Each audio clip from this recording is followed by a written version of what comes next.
Oleme siis Unibeti kardikeskuses siin Tallinnas laagris ja käimas on teine Talendid rajale võistlussarja etapp 2024. aastal. Osavõturõhke, nagu loota oli, Tallinnas ikkagi inimesi rohkem ja seekord sõidetakse siis tavapärasel hobikaardi rajal, võib öelda, kui esimene etapp oli elektrikartidega, siis nüüd on jälle tavaliste hobikaartidega, mis on üsna harjumuspärased kõigile.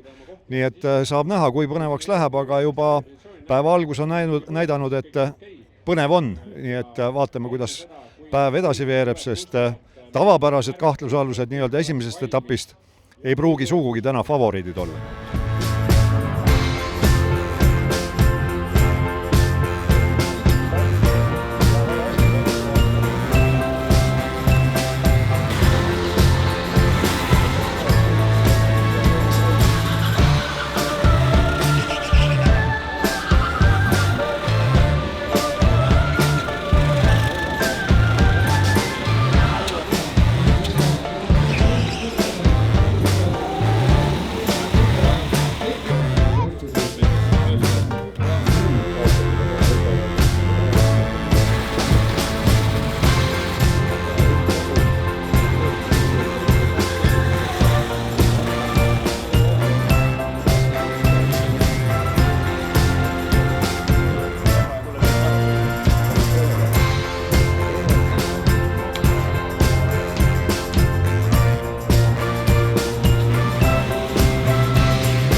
aga kõigepealt siis U10 tänane esikolmik. 3. koht Ken Trupa.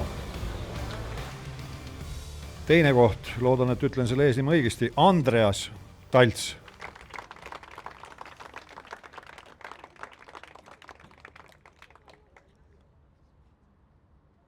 Ja tänase etapi võitja Joonas Tamm. Samas selle võistlusklassi kiirema ringi auhind läheb Andreas Taltsile. Finaalis oli küll 2, aga kiirem ring kuulus talle. Ja nüüd Joonas, kuidas sa siis tänase päeva kokku võtad? Pidid palju pingutama või tuli lihtsasti see võit? Pidin pingutama hästi palju.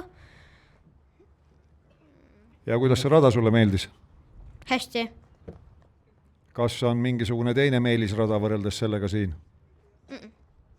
No selge, iga rada, kus võidad, on meelisrada. Aplaus võitjale. Küsime tänaselt võitjalt siis, et sõitsid nagu pikalt teistel eest ära. Kuidas seal üksinda eest sõita on? Kui raske on seda tempot hoida? Vahepeal tuleb taha vaadata, et teada, kui kiirelt peab sõitma. Aga kui on selline ratas võidusõit, kas see meeldib sulle või sa pigem tahad üksi sõita? Pigem puntras. No see on tõeline ringrajasõit ja mentaliteet. Väga tubli. Hurraa ja aplaus kõigile, kes täna osalesid. Aga täname kõiki. Kohtumiseni 2. juunil Aravete kardi- ja vabaaja keskuses. Koduteel olge ettevaatlikud, teed on libedad.